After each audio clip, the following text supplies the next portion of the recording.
अस्सलाम वालेकुम, मैं हूं आपका माहिर ग़िज़ाई डॉक्टर ज़ुबैर अफजल और आप इस वक्त देख रहे हैं चैनल डॉक्टर जैक डाइट।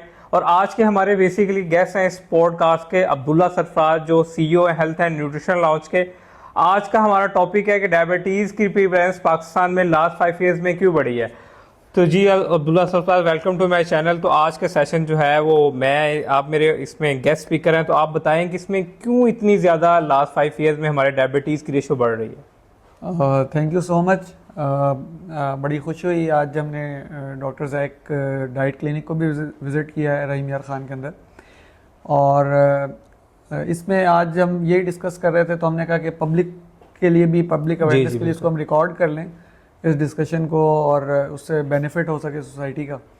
तो इसमें जो सबसे मेजर चीज़ जो हम देख रहे हैं, जो हमारी क्लिनिकल प्रैक्टिस में मैं भी देख रहा हूँ, आप भी देख रहे हैं, जी, वो ये है कि लोगों का लाइफस्टाइल चेंज होने के साथ साथ उनकी डाइटरी हैबिट्स भी बहुत ज़्यादा चेंज हो गई। और जिस तरह इंडस्ट्रियलाइजेशन का इम्पैक्ट पाकिस्तान जैसे मुल्क के अंदर आ रहा है, जो कि एक डेवलपिंग नेशन है, तो यहाँ पे इशू ये है कि लोगों की जो प्राइसिंग है उसको लोग बहुत ज़्यादा मैटर करती है उनके लिए, और वो सस्ती चीज़ की तलाश में निकलते हैं। वो ये नहीं देखते कि क्या वो न्यूट्रिएंट रिच है या नहीं है।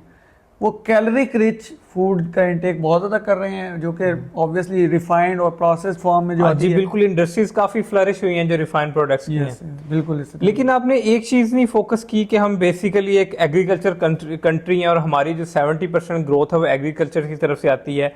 हमारे पास ऑर्गेनिक प्रोडक्ट्स की अवेलेबिलिटी बाकी दुनिया में बहुत ज़्यादा है, लेकिन फिर भी हमारी पब्लिक जो है वो सिंथेटिक तरफ क्यों मूव हो रही है, फास्ट फूड की तरफ क्यों मूव हो रही है अदरवाइज, क्योंकि हमारे पास तो हर चीज़ फ्रेश फॉर्म में अवेलेबल है। बिल्कुल एग्जैक्टली इस तरह ही है, क्योंकि हम जब देखते हैं, जब हमारे क्लाइंट्स जब हमें बाहर से अप्रोच करते हैं, जो पाकिस्तान में नहीं होते या अब्रॉड में होते हैं, ख़ासतौर पे जो यूरोपियन कंट्रीज़ के अंदर होते हैं या डेवलप्ड नेशंस के अंदर हैं, अमेरिका में हैं, ऑस्ट्रेलिया में हैं या गल्फ़ कंट्रीज़ में, अब उन बेचारों के ऊपर हमें उनकी बेबसी को देख के जो है ना, वो कुछ हो रहा होता है कि यार ये लोग फ्रेश योगर्ट का इस्तेमाल नहीं कर सकते।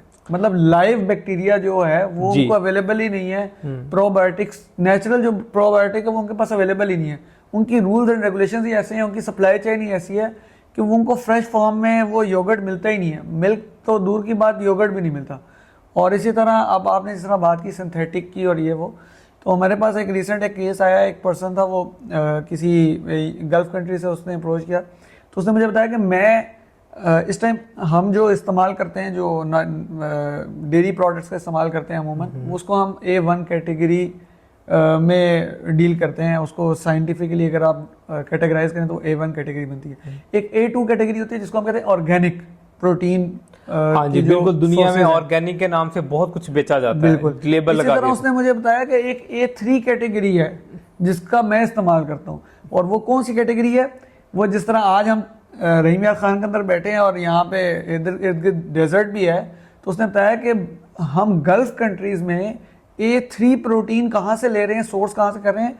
इंडिया के चोलिस्तान के सहराओं में जो हमारी ये जो गायें भैंसें पल रही हैं, जो मतलब जिनके पास हर्ब्स हैं चरने के लिए, यानी कि वो ग्रास फेड है, और ग्रास फेड भी हर्ब्स फेड है स्पेसिफिकली, उनका जो प्रोटीन है उसको A3 कैटेगरी के अंदर कैटेगराइज किया जाता है, और वो हेल्दीएस्ट सोर्स है इस टाइम प्रोटीन इंटेक का। अब ये भी आपने एक नोटिस किया होगा कि जैसे जैसे फार्मिंग बढ़ रही है तो ग्रास फेड मीट की जो है वो कंजम्पशन कम हो रही है। वो जो आपको फार्म से मीट मिल रहा होता है उसमें फैट प्रोपोर्शन ज्यादा होती है, उस पर लोग नहीं फोकस करते। हाँ बिल्कुल, इसी को अगर हम देखें ना, तो मतलब हमारे पर्सपेक्टिव बहुत चेंज होते जा रहे हैं वक्त के साथ साथ। हम बस इसी चीज़ पे जा रहे हैं कि रेडी टू ईट।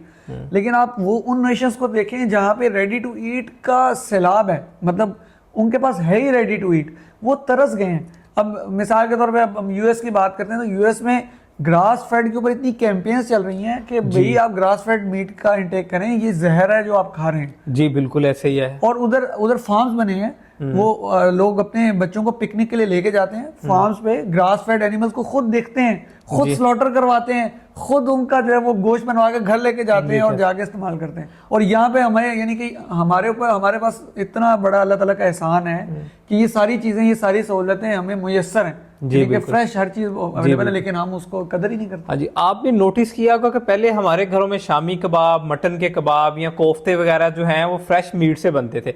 आजकल जो है कुछ कंपनी जो प्रोसेस मीट से बना रही हैं, हमें ये भी नहीं पता होता कि वो जो उन्होंने प्रोडक्ट पैकेज में डाली है वो उसकी एक्सपायरी कब है, वो कब मैन्युफैक्चर हुई थी, और लोगों को ये भी इंफॉर्मेशन नहीं होती कि इसको प्रिजर्व करने के लिए जो सॉल्ट डाल रहे हैं वो क्या है क्या नहीं है। लेकिन हम उसी प्रोडक्ट से प्रेफर करते हैं कि ला के फ्रिज में रख दिया, उठाएंगे फौरन से उसको ग्रिल करेंगे, बेक करेंगे या सॉटी करके हम खा लेंगे। लेकिन हम फ्रेश मीट को प्रेफर नहीं कर रहे, हम फ्रेश चीज़ों को प्रेफरेंस नहीं दे रहे। तो क्या ये चीज़ें भी इम्पैक्ट कर रही हैं डायबिटीज़ या ओबेसिटी को?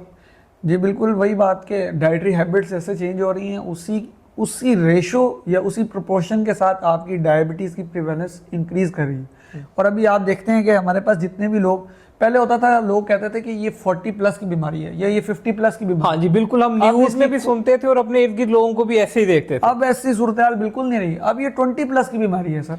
हाँ जी, मैंने अभी एक 14 इयर्स का बच्चा मेरे पास आया, मैंने उसका HbA1c टेस्ट करवाया तो वो 6.9 है, 14 इयर्स एज। और टाइप 2 है वो, और वो टाइप 2 है टाइप। और सबसे बड़ा ये हमारे पास एक लोगों में एक थोड़ी सी अवेयरनेस इस वजह से भी कम है कि लोग प्री डायबिटीज को कुछ समझते ही नहीं है, इसकी वजह से भी डायबिटीज की प्रेफरेंस बनी। प्री डायबिटीज में कहते हैं चलें जी 8-10 साल के बाद ही डायबिटीज में जाना है, खाते रहते हैं। एक और चीज़ जो आपने शायद नोटिस भी की हो कि हमारे पास हेल्थ फैसिलिटीज़ जितनी भी हैं वहाँ पे डायबिटीज़ की अवेयरनेस इतने लेवल पे नहीं है। अब मैं आपको रहीमिया खान की बात करूँ तो यहाँ पे जो डायबिटीज़ सेंटर है वहाँ पे कोई डाइटिशियन ही नहीं मौजूद, सिर्फ फिजिशियन मौजूद है। लेकिन अगर आप इसकी परस्पेक्टिव में जाएंगे तो डायबिटीज़ जो है बेसिकली एक डाइटरी आपकी डिजीज़ है, उसमें आपकी खुराक का जो इंटेक है वही है उस डिजीज़ को बढ़ा रहा है या कम कर रहा है।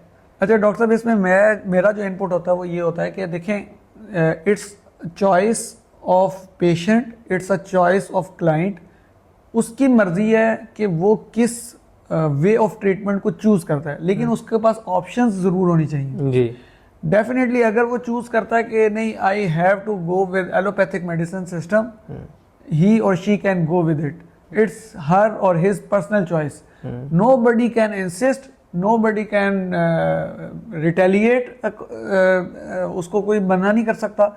लेकिन अगर वो कहता है कि मुझे ग़िज़ाई बीमारी है और उसका मुझे ग़िज़ाई इलाज चाहिए तो उसको ग़िज़ाई इलाज मिलना चाहिए, उसका हक है, बुनियादी हक है। जी जो आपने एक चीज नोटिस की है, ये बहुत अनफॉर्चुनेट है जी बिल्कुल, एक डायबिटीज सेंटर है या डायबिटीज क्लिनिक है, वहाँ पे डाइटिशियन नहीं है। और एक चीज ये है कि आपने ये देखा होगा कि एलोपैथी मेडिसिन के जो प्राइसेस है इतनी ज्यादा हाई हैं, और हमारे जैसी जो अंडर डेवलपिंग कंट्री है वहाँ पे लो मिडिल क्लास के लिए एक इंसुलिन की वाइल परचेज करना प्राइवेटली पॉसिबल ही नहीं है। तो उसमें बेटर नहीं है कि अगर आप अपने बजट में रहते हुए जो है बेसिकली डायबिटीज़ को जो है वो कंट्रोल करें, तो उसमें हमें ये बेसिकली एक पेंडेमिक डिजीज़ हो चुकी है, इसके ऊपर गवर्नमेंट को जो है वो एमरजेंसी बेसिस के ऊपर वर्कआउट करना चाहिए। बिल्कुल ऐसे ही है, पाकिस्तान जैसा मुल्क अफोर्ड ही नहीं कर सकता इंसुलिन की डिपेंडेंसी।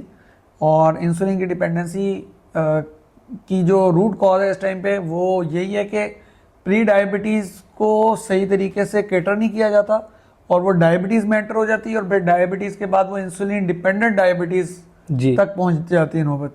तो उसको बहुत शुरू में कैटर करने की जरूरत, और सही डायरेक्शन के साथ कम से कम उसको गाइड तो करें यार, आप उसको ऑप्शन तो दें कि भाई ये इस तरह आपके लाइफस्टाइल से भी ठीक हो सकती है अगर आप करना चाहें तो। चले हो सकता है कि 100% लोग ना ठीक हो, चले 80% हो जाएंगे, 70 चले 50 हो जाएंगे यार, लेकिन बहरहाल आपका बर्डन तो कम होगा। मुल्क में इकोनॉमिक सिचुएशन आप देखेंगे क्या चल रही है। उसके अलावा आपने देखा होगा कि इतना कॉम्प्रोमाइज हमारा हेल्थ सिस्टम है, जिसमें बेसिकली ऑलरेडी हमारी जो है वो कोई 60-70% पॉपुलेशन को असेस ही नहीं है हेल्थ केयर फैसिलिटीज की। तो जितना ये बर्डन बढ़ता जाएगा तो उससे ज्यादा हमारा हेल्थ सिस्टम जो है और कॉम्प्रोमाइज नहीं हो जाएगा आने वाले दिनों में। जितना ये डायबिटिक पेशेंट बढ़ रहा है, ऑटोमेटिकली पेशेंट आगे हमारा किडनी डिसऑर्डर्स में भी चला जाएगा, सीवीडी में भी चला जाएगा, स्केबीज, हार्ट डिजीज, काफी चीजें बढ़ जाएंगी इसके अंदर। एक और बात यह है कि इसकी मैनेजमेंट बहुत मुश्किल है सर जी। कॉम्प्लिकेशंस ही कॉम्प्लिकेशंस हैं। मतलब आप एक पर्सन है जो डायबिटिक है, उसको दांत निकलवाने हैं, वो नहीं निकलवा सकता सर जब तक उसकी अंटिल अनलेस उसकी शुगर जो है वो सही तरीके से मैनेज नहीं हो रही। जी बिल्कुल। जब और अगर वो थोड़ा सा भी अनपढ़ है या अनएजुकेटेड है या अनअवेयर्ड है और उसको आपने इंसुलिन पे लगा दिया, उसको कार्बोहाइड्रेट काउंटिंग, वही बात माशाल्लाह से हमारे डायबिटिक क्लिनिक्स के अंदर डाइटिशियन मौजूद ही नहीं है जो कार्बोहाइड्रेट काउंटिंग करेगा, जो बताएगा कि आपको कितनी इंसुलिन कितने कार्बोहाइड्रेट्स के अगेंस्ट लगानी है। जी बिल्कुल। तो वी आर गोइंग नोवेयर।